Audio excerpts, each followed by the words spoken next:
Fala, impressionadores! Nesse vídeo eu quero ensinar vocês a usarem uma API de consulta de CEP usando o Python. A gente vai conseguir tanto dar um CEP para essa API e ela dizer para a gente as informações daquele endereço, como estado, cidade, rua e assim vai. E também fazer o processo contrário, pegar um endereço e descobrir qual o CEP daquele endereço, consultando isso tudo por meio de uma API bem rápida, bem direto ao ponto. Uma das APIs assim que eu diria que são mais simples e práticas de você usar aqui. Então, vamos dar uma olhada que o vídeo está sensacional.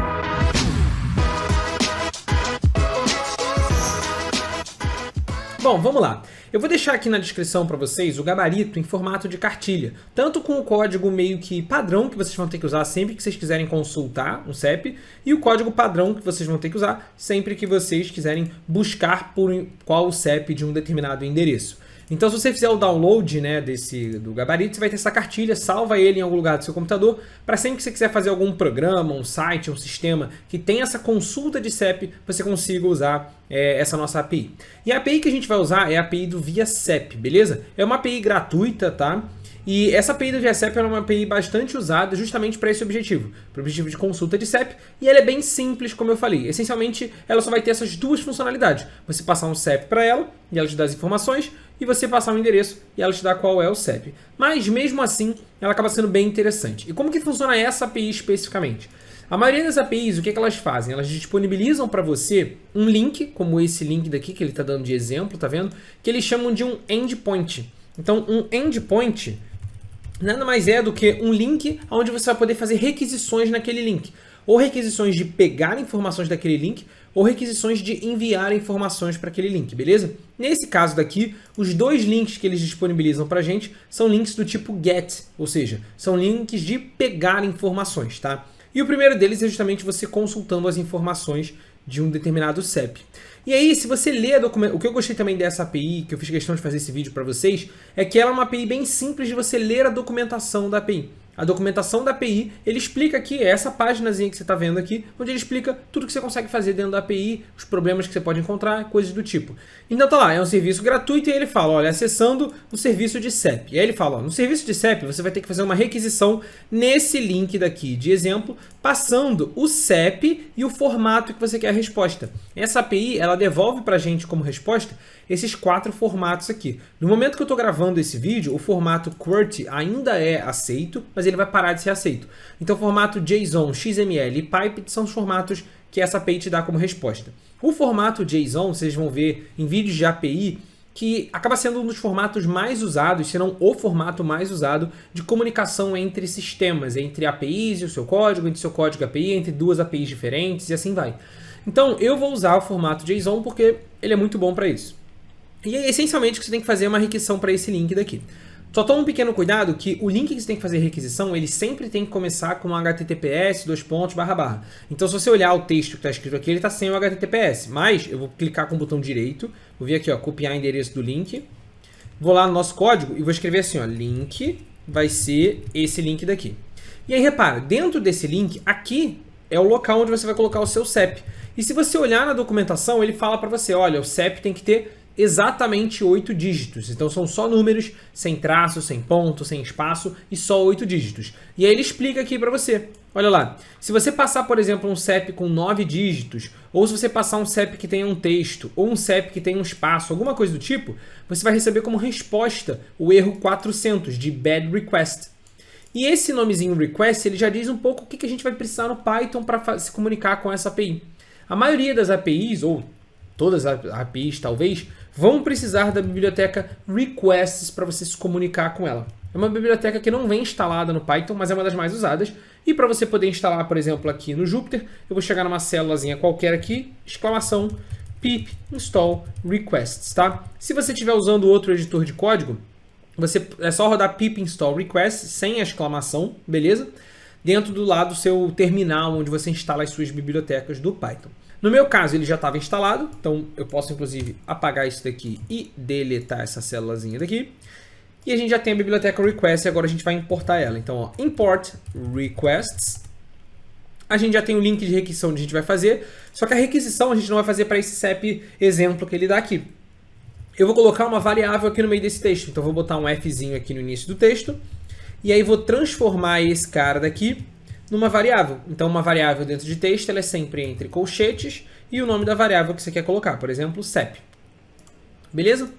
E aí, na hora de você fazer essa requisição para esse link, como que você faz? Você vai fazer assim, ó, requisição vai ser o requests que você importou, ponto get. Por que ponto get? Porque eu estou fazendo uma requisição para pegar informações desse link daqui, que são aquilo que eu falei lá no início. O tipo de requisição que você pode fazer para esse link daqui, para os dois endpoints que essa API disponibiliza para a gente, são do tipo get. E aí ele dá aqui, inclusive, até exemplo de como vai vir a sua resposta. Olha lá. A sua resposta vai vir o CEP que você fez o pedido e as informações do CEP lá, ó, o F, a localidade, né, o bairro, o complemento, o logradouro, não sei o que, logradouro é tipo endereço, né, e tudo mais. Beleza? Então, vamos ver se realmente vai vir assim. Então, é request.get e aqui você vai passar para ele o link. Então, tá vendo? Essa API é uma API aberta. Ela não exige que você faça uma autenticação. Ela não exige um token de autenticação, ela não exige que você faça um login, nem nada do tipo. Então, por isso que eu falei que ela é uma API no formato mais simples, beleza? E aí, repara o seguinte. Nessa requisição, aqui eu vou mostrar duas coisas para você. Primeiro, eu vou mostrar só o print dessa requisição, beleza? E aí aqui, para a gente definir essa variável do CEP aqui, eu inicialmente vou colocar um CEP aleatório aqui, que eu tenho anotado aqui do lado, 290.002, beleza? 290, tá vendo? 290.002, é isso. Não é 290, 290.002. Esse aqui é o CEP só com os dígitos. E aí repara o seguinte, se eu rodar o código nesse formato, a minha requisição, se você printar a requisição, ele fala, olha, você recebeu uma resposta do tipo 200. Quando você faz requisições para uma API, ele sempre vai te dar uma resposta de com um código. O código 200 significa que deu certo a sua requisição. O código 400, como ele dá o exemplo aqui, significa que você fez um bad request, ou seja, não deu certo. Por exemplo, se eu tivesse chegado aqui no CEP e colocado 2 caracteres a menos e tentasse rodar, ele ia me dar uma requisição do tipo 400, ou seja, não deu certo essa requisição. Agora, o grande ponto é, voltei aqui para o CEP, 290.002. Quando ele dá certo, como que eu faço para extrair as informações dessa requisição que a gente está fazendo? Para você extrair as informações dessa requisição que você está fazendo, olha lá, a gente passou aqui ó, o parâmetro JSON aqui no final, que foi o exemplo que ele deu para a gente, olha lá, ele explica aqui na API. Para você fazer a requisição, você vai usar esse link aqui, que é o endpoint padrão, passando o CEP barra o formato de resposta que você quer. Se você quer uma resposta no formato JSON, você vai passar JSON aqui. Se você quer uma resposta no formato XML, você aqui passaria XML ao invés de JSON no meio do link. Se quiser uma resposta no formato Piped, a mesma coisa. Passaria Piped aqui ao invés de JSON. Como a gente passou em JSON, a resposta dele está em formato JSON. Ou seja, eu vou printar aqui para você o requisição.json. Por quê? Requisição.json, ele essencialmente vai ler a informação JSON que veio dentro da requisição e vai printar, ou seja, vai exibir para mim que informação é essa. E olha que legal, vem lá um dicionário, que é exatamente o dicionário que estava descrito aqui, ó, exatamente esse dicionário daqui. Então ele está printado aqui o dicionário, olha lá, CEP, esse CEP, endereço, né, logradouro, Avenida Rio Branco, complemento do número 32 ao número 62 lá do par. Tá vendo? Então, todos os prédios, né, construções do número 32 ao 62 do lado par da rua Avenida Rio Branco, aqui no Rio de Janeiro, tem esse mesmo CEP daqui. Beleza? E aí ele dá outras informações aqui, ó. Ele dá o código do IBGE, ele dá esse GIA, que eu não sei o que é, o DDD, e esse SIAFI, que eu também não sei o que é, mas é um código que ele dá aqui pra gente. O pessoal que trabalha com CEP, entregas e tal, deve saber mais do que eu nisso aí. Beleza? Então ele dá todas as informações do CEP, conseguimos pegar isso. E repara, esse cara daqui, ó, o requisição.json, ele é na verdade um dicionário. Como ele é na verdade um dicionário, você consegue tratar esse dicionário como se ele fosse um dicionário Python normal. Ou seja, eu aqui, ao invés de printar o requisição.json, vou falar assim, ó, dicionário requisição vai ser o requisição.json.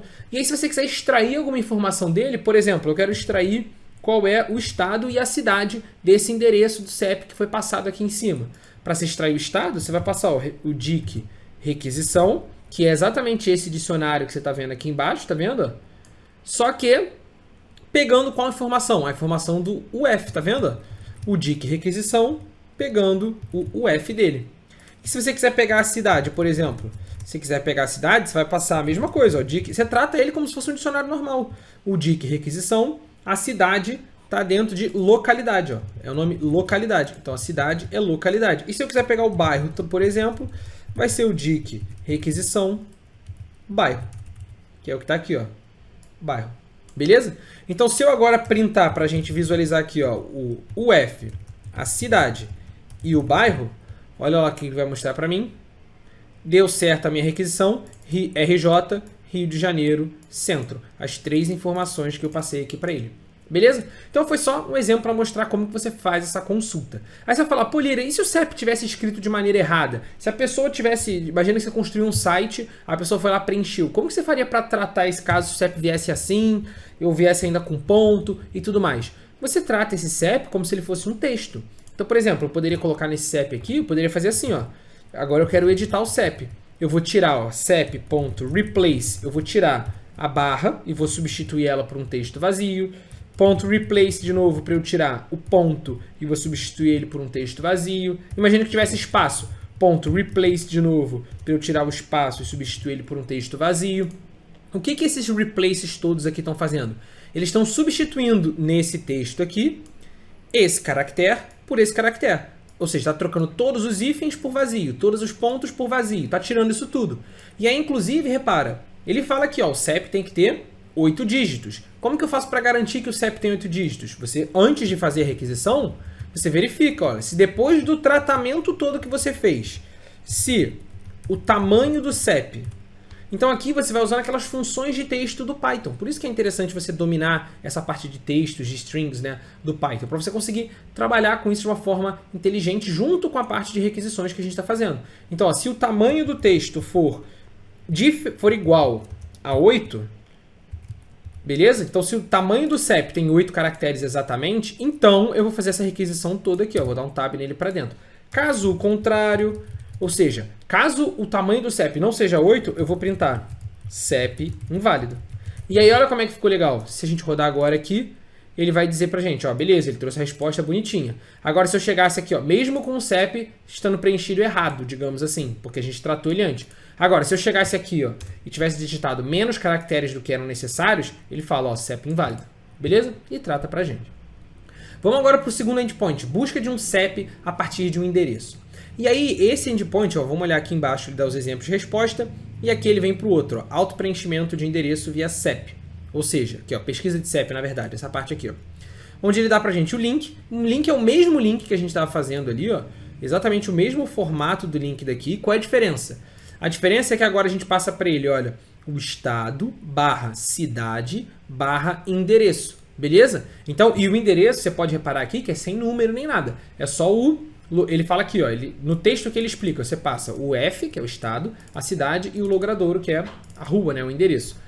Sem passar número nem nada do tipo. Só que, olha só, ele até explica aqui, olha, o endereço, a cidade e o logradouro tem que ter pelo menos 3 caracteres. Senão ele não vai deixar você fazer essa requisição. Se você fizer alguma coisa errada, ele vai te dar uma requisição de 400.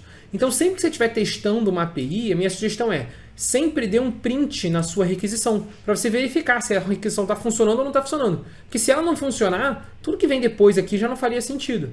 Então, sempre dê um print na sua requisição para você entender o que você está fazendo. Então, vamos lá definir, ó. Vamos definir o nosso link. O nosso link vai ser um link nesse formato daqui. Vai ser JSON também, beleza? Então, ó, vou colocar aqui, ó, o link vai ser esse aqui. Lembrando, garanta que o seu link tem https://, beleza? Tem que ter esse inicinho daqui. Então, ó, https://. Aqui vai ser o UF, que é o estado. Aqui vai ser a cidade. E aqui vai ser o endereço, beleza? Então, olha lá, eu tenho 3 variáveis dentro do meu texto. Então, vou botar um Fzinho antes do texto. E a gente vai ter que definir essas variáveis aqui em cima. Então, eu vou botar, por exemplo, o F, Rio de Janeiro. Vamos fazer a busca contrária aqui, né? Ele aqui deu pra gente, ó, naquele CEP que eu tinha feito antes, 20.090-002. Esse CEP daqui, ele tinha dito que esse CEP aqui era da rua, ó, do Rio de Janeiro, centro. Vamos pegar, por exemplo, vamos botar para ele printar de novo o nosso DIC requisição. Para a gente visualizar o endereço inteiro. Tá aqui, ó, Avenida Rio Branco. Então agora eu vou passar esse endereço daqui e ver se ele vai me dar esse mesmo CEP. Vamos dar uma olhada, ó. O F, Rio de Janeiro. Cidade vai ser Rio de Janeiro. beleza? E o endereço vai ser... Vou botar só Rio Branco, não vou nem botar avenida. Vou botar só Rio Branco, beleza? E aí vamos ver se ele encontra. E olha o que é interessante, se você ler aqui na documentação, ele vai falar para você que essa requisição que você vai fazer aqui, ela não vai te dar uma resposta só, ela vai te dar até 50 respostas, ou seja, ele vai olhar as informações que você passou para esse link e vai procurar na base de dados dele quais são os endereços que mais se aproximam com isso que você escreveu aqui. E vai te dar essa resposta inteira. Então vamos dar uma olhada nisso? Mesmo esquema que a gente fez lá em cima. Ó, requisição vai ser um requests.get desse link daqui que a gente preencheu.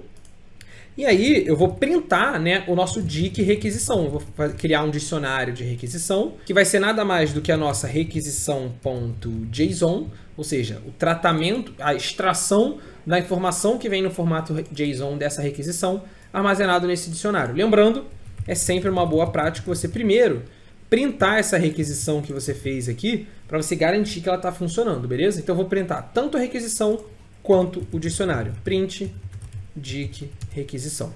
E aí se a gente rodar esse código agora, olha o que vai acontecer. Rodei. Olha lá, ele me deu uma lista. Olha lá que legal. Agora esse JSON ele não veio como um único dicionário. Ele veio como uma lista de vários dicionários. Ó, isso aqui é um dicionário, aqui tem um endereço. Isso aqui é um outro dicionário, aqui tem outro endereço. Isso aqui é um outro dicionário, aqui tem outro endereço. Como que eu vou saber qual o endereço que eu quero? Você tem que conseguir olhar dentro desses dicionários aqui. Então, eu vou fazer o seguinte, olha. Eu vou inserir uma célulazinha aqui embaixo para mostrar para você uma biblioteca do Python que é a pprint. A biblioteca pprint é de pretty print, ou seja, imprimir bonito.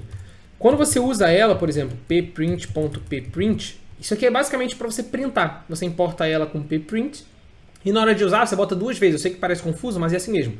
pprint.pprint e bota aqui quem você quer printar. Por exemplo, eu quero printar o dicionário requisição. Qual é a vantagem de você usar essa biblioteca daqui num caso como esse aqui, que você vem com uma lista de dicionários? A vantagem é que, olha lá, ele mostra o dicionário, a lista de dicionários para você de uma forma mais organizada. Então fica mais fácil saber, olha, esse aqui é o primeiro endereço, esse aqui é o segundo endereço. Tá vendo? Então ele é uma lista de vários dicionários. Esse aqui é o primeiro, esse aqui é o segundo, esse aqui é o terceiro, esse aqui é o quarto, e assim vai. E aí você pode usar aqui agora todo o seu conhecimento em Python para você filtrar o que você quer. Por exemplo, quando eu botei Rio Branco, o primeiro endereço que ele disse para mim foi: você quer a rua Lírio Branco, tá vendo? Porque parece Rio Branco. Tem aqui escrito, ó, Rio Branco, tá vendo? Então, você quer esse primeiro endereço daqui, eu tenho também esse outro endereço. Então, o que você teria que fazer, por exemplo? Ah, eu quero pesquisar alguma informação aqui dentro, ou então eu quero exibir essas informações todas para o usuário poder escolher qual é o endereço dele, qual é o CEP dele, de acordo com as informações que estão aqui dentro dessa lista de dicionário. Aí fica a seu critério. Mas ele sempre vai dizer aqui para você, no complemento, olha lá, ó, esse aqui é o endereço de número 1 da Avenida Rio Branco. O 1 da Avenida Rio Branco tem esse CEP. Só que, por exemplo, se você estiver falando do número 134, ele tem esse outro CEP. Se você estiver falando o número de 102 até o 126 do lado par, ou seja, 102, 104, 106, 108, não sei o que, ele tem esse CEP daqui. Se você estiver falando do número 109, ele tem esse CEP daqui. E ele vai te dando vários exemplos de CEP aqui, ó, tá vendo? Todas as respostas que ele encontrou que equivalem ao seu critério, ele vai te dar aqui. Beleza? Então você pode usar o pprint só para visualizar mais fácil esse dicionário. Como é uma lista de dicionários, você pode fazer um for para percorrer essa lista e extrair alguma informação dela. Outra dica que eu dou para vocês também, ó, como eu estou usando o Jupyter, eu posso usar o pandas aqui direto, ao invés do pprint, eu posso chegar aqui e fazer assim, ó, import pandas spd, e repara, o pandas é uma biblioteca do Python, né, que trabalha com base de dados. Sempre que você tem uma lista de dicionários, simples assim, ó, uma lista de dicionários, você consegue criar uma tabela do pandas direto com essa lista de dicionários. Se você pega a lista de dicionários e passa para a tabela do pandas, ele exibe isso para você em formato de tabela. Então eu poderia fazer assim, ó, tabela vai ser um pd.dataframe. Dataframe é o nome que as tabelas do pandas têm, que é dataframe, beleza? Então olha lá, importei o pandas, botei o spd, que foi um apelido que eu dei para o pandas. Se você não colocasse o spd, esse aqui ia ter que escrever pandas, beleza? Como eu coloquei, eu aqui escrevo pd, porque foi o apelido que eu dei para ele. E passo aqui dentro do parênteses o dicionário, ó, o dic requisição. O dic requisição. E aí, olha lá, vou dar um display aqui agora nessa minha tabela. O display, para quem não lembra, é do Jupyter, tá? Então se você não estiver usando o Jupyter, você não vai ter o display. E se você não estiver usando o Jupyter, você vai ter que instalar o Pandas também, tá? Mas no meu caso, como eu estou usando o Jupyter, já vem o Pandas instalado e já tem o display. E aí olha lá que legal. Ele vai exibir para a gente agora essa resposta, tá vendo? Essa resposta que veio aqui da nossa busca. Essa resposta ele vai exibir para a gente no formato de tabela. Então tá lá, ó, a lista com todos os CEPs, a lista com os endereços, os complementos, o bairro que está ali, localidade UF, o código do IBGE, GIA, DDD e o CIAF, beleza? Então tá lá, tudo certinho aqui para a gente, tá vendo? Uma tabela bonitinha com 46 resultados que ele encontrou de correspondência. Lembrando que essa requisição ela pode devolver até 50 resultados de acordo com o próprio site do ViaCep.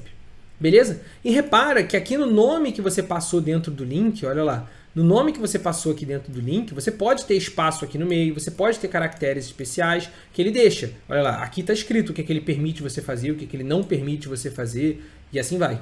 Beleza? Então eu recomendo que você teste aqui com diferentes valores, teste para o seu próprio endereço, teste para ver se ele realmente reconhece caracteres especiais, por exemplo, aqui o José está sem acento. Será que se eu botasse acento ele ia dar problema, não ia dar problema? Enfim, brinque com essa API do formato que você quiser, mas eu fiz a questão de apresentá-la para você justamente para você entender que sempre que você tiver algum desafio aí de endereço, de buscar CEP e tudo mais, lembra que essa API existe, consulta o código que você pode baixar aqui embaixo já como gabarito, em formato de cartilha, para você poder olhar sempre que você precisar. Espero de verdade que vocês tenham gostado. Se você quiser aprender alguma API de alguma outra ferramenta, deixe a sua sugestão de API aqui nos comentários, que eu fico sempre de olho e gravo um vídeo para vocês. Um grande abraço e até a próxima aula.